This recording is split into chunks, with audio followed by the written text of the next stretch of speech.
मिलन वाली रात भइल बात कौन खास। राजा मजा लूट लिया रसगुल्ला खिला के।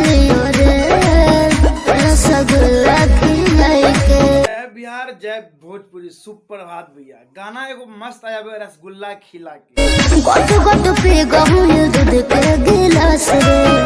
भैया समर सिंह और भैया शिल्पी राज दोनों ही इस गाने के अंदर भैया काम किए। रसगुल्ला खिला के। अरे तब तो तारों के मजा आई। अच्छे के लिए अच्छा है, गलत के लिए गलत है भैया। पकड़ कुमार तोहर होई भवाला।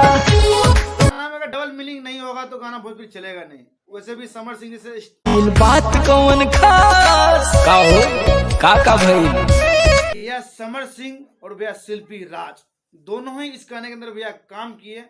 भैया गाना में डबल मीनिंग भी है और भैया गाना अच्छा भी है। अच्छे के लिए अच्छा है, गलत के लिए गलत है भैया। इस गाना को आप जिस तरह से समझेंगे उसी तरह से आप समझ पाएंगे गाना को।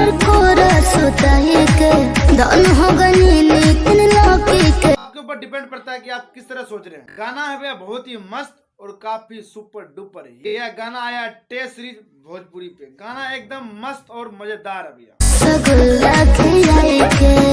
अरे सिरवा में से उठाई के दे।